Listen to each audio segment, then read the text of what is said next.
kama juzi kuanzia mwezi wa 7 mpaka jana, kazi yangu ni kutoa tu mwili yenye aina wenyewe.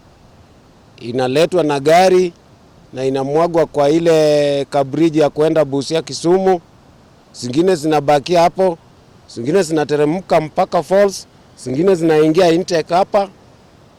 Yote hata Jumapili nilitoa mwili hapa kwa intake hapa. Ile imetupwa tu, wamefunga macho, vitu kama hizo tu. Sasa hapa tumetoa mwili karibu 31. Ile aina wenyewe ziko. Hata juzi tulitoa Oria. Tunasemanga ni Msomali. Tulitoa hapa wawili. Mmoja tulitoa kwa bridge ya kuenda Kisumu, Siaya, Kisumu, Busia, na ingine tulitoa hapa kwa intake.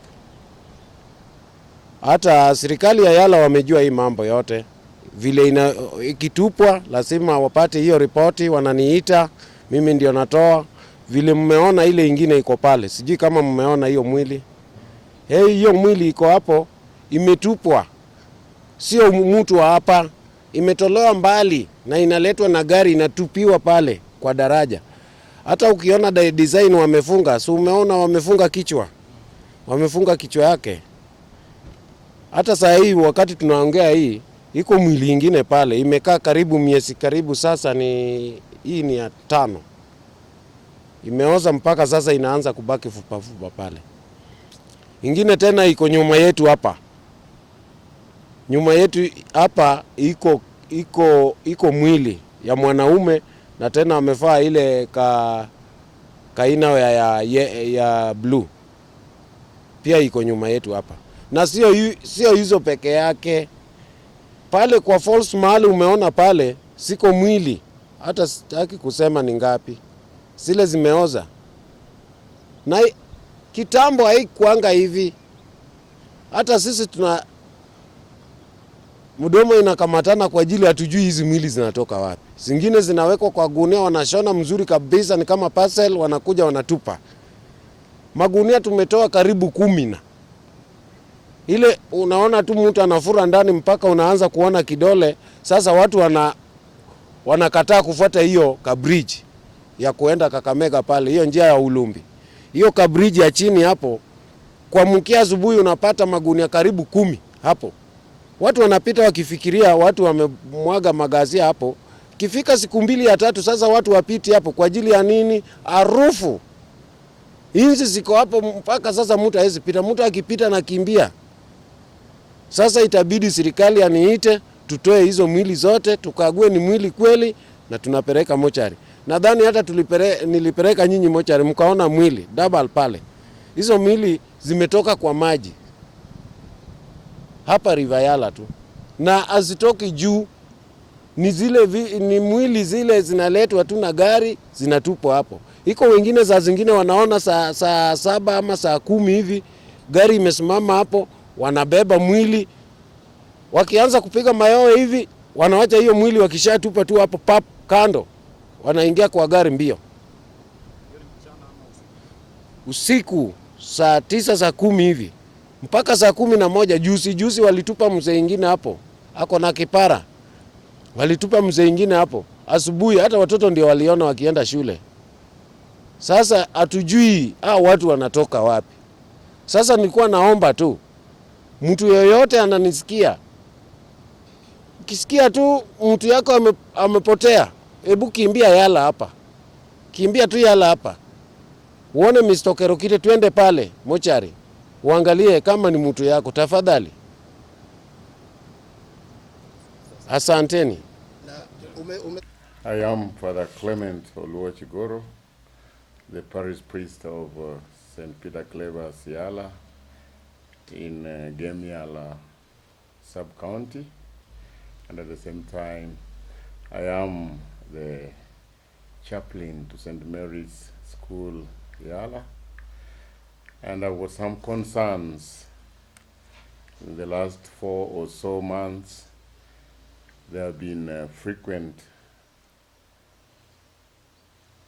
existence of bodies along the river Yala, especially at the bridge, the railway bridge, the old bridge, and the now bridge being used for going to Kisumu. Some are found by the bank of the river, some are found floating, going down, and some are found stuck on the stones. The frequency or the passing of these bodies has made me be concerned. One, in matters concerning health, it's our concern that this river is a source of water for a bigger community, especially within Siaya County. And the waters are used even by so many institutions, and my worry is how safe are these bodies. They could be contaminated bodies, and in the long run, we might be having problems of health.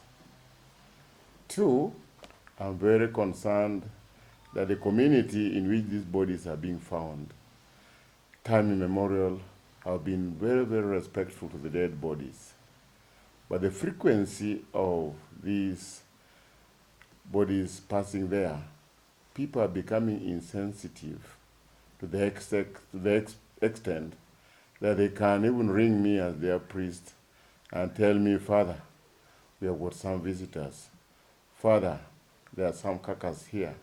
Father, there are some roasted meat passing by the water, and these are human beings. I think if this is allowed to continue, it might later on turn into loss of sanctity of human life, and perhaps the carelessness might make a lot of loss of lives if people are no longer respecting human beings. The second concern is why at this point? Why at this point? Because since Wednesday, I was called, another time I was, Wednesday this week ending, last week rather, I was called that there were some 3 bodies. Thursday morning of the same week, I was called there are some bodies. And even today, I'm being told that there are some bodies which are being identified on the waters. Why only this point? This needs to be interrogated. Another point of my concern is, what could we do? And this is where I appeal to our provincial administration, to our security men, both regular police and their branches of CID department, the NRS department, provincial administration and administration police, the local government, the Nyumba Kumi in charge, our communities of different status of life, that we may organize and find out the source of these bodies for the sake of security, among others. Otherwise, as a spiritual head of this area, I get a lot of complaints, a lot of concern from my people, as they want to know, why is this happening? Could we do something about it? And it's my appeal to the whole nation that they may come to our rescue. Our children are learning bad sins, which eventually might make them immune to the respect of the human life, or the sanctity of human life. I want to send even more appeal to my fellow religious leaders of various religious backgrounds, that let us also put our area and our nation as a whole to prayers, that we may have respect for human life. And whatever the reason or these loss of these lives, I leave it to all the hands of the government, which is very long. to reach the perpetrators in the long run, that everyone may remain safe and sound.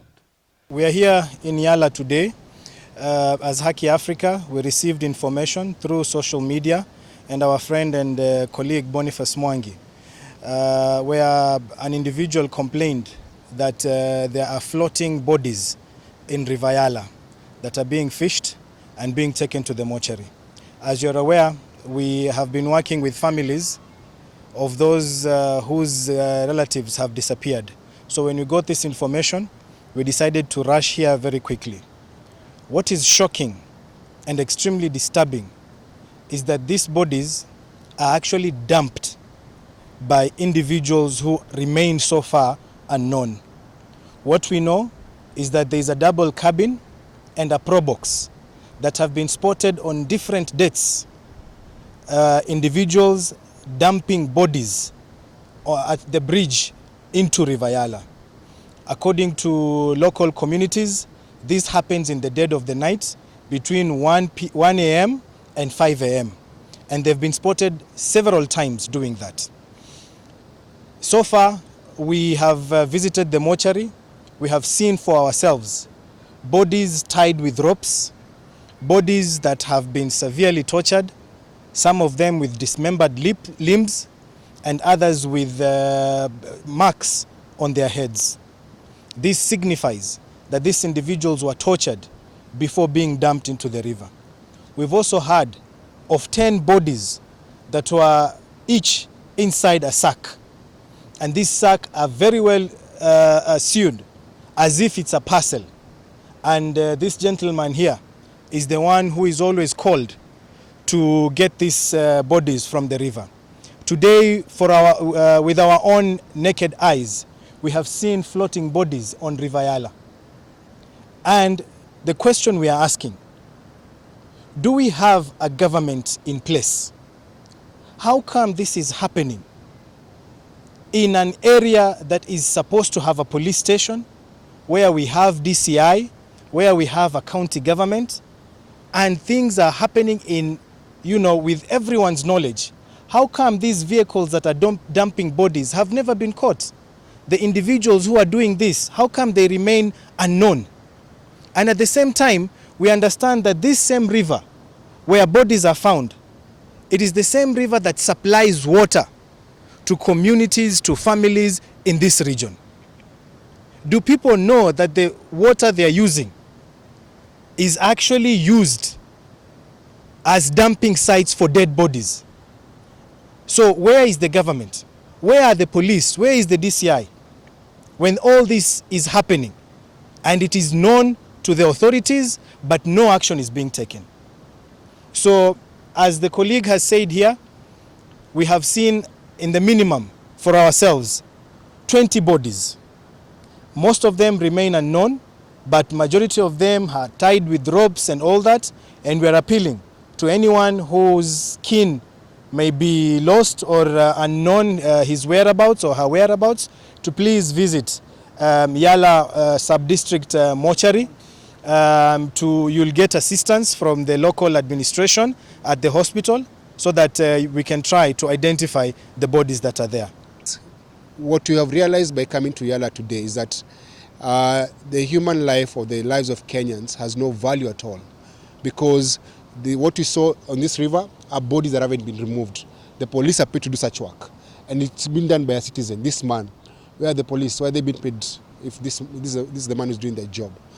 So tunaomba serikali iwajibike, ifanye kazi yao, na wale ambao wako pale ni watu ambao wanajulikana, kwa sababu kila mtu ambaye ako kwa nchi hii ako na fingerprints. So register of persons, kuja chukua fingerprints, enda kwa database, angalia ni akina nani, na zile mwili ziko pale hazijahifadhiwa vizuri. So in another maybe a couple of weeks zitakuwa buried in an unmarked grave. So why can't the government move fast to get those people, unless it's the government killing them?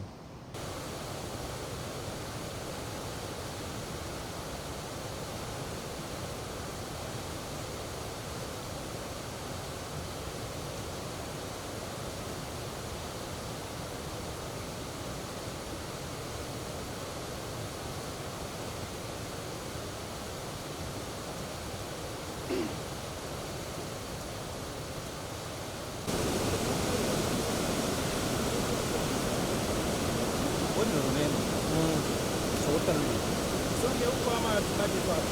Inaweza kuwa dangerous. Tukifanya kuanga huko ukaslip. Wacha tu hapo.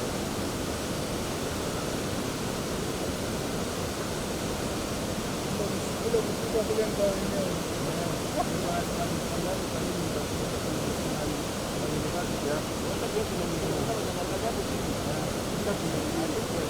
Yeye mwenyewe amesema ni nini?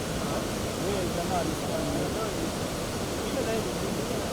Hii ni kama imekaa sana.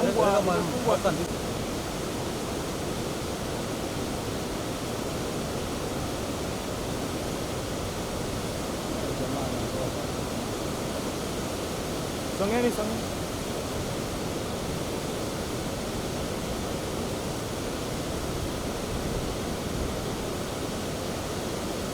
Anataka nini hivi? Anashika mkono.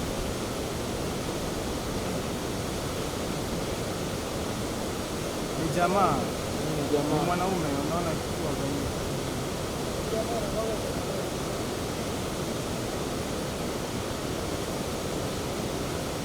Ni mwanaume.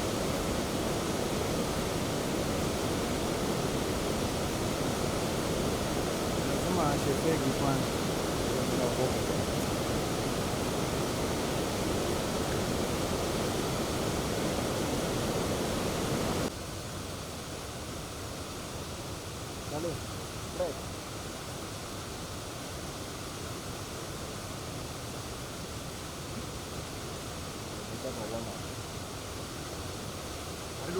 Zoom, aquele kamera.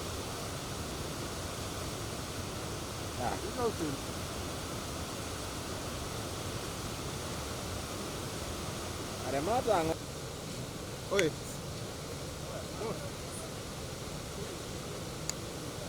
Kuna blog.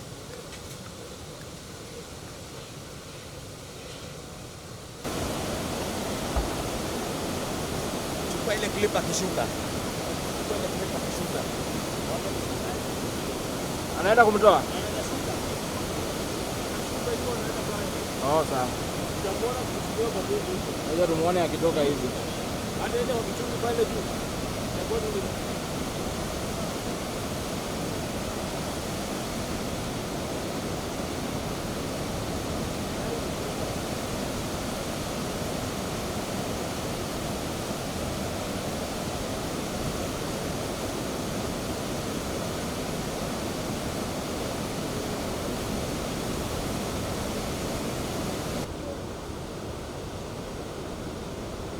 Aida katakana yeye ndiye alichoma. Nani huyu? Hapa naingia kona yote, hakuna mahali yaingia nje. Kama sasa anajua kuna mili nyingine hivi chini. Anasema kuna kijiji huko wapi? Anasema kuna mili nyingine huko chini. Kufunga moja moja tena.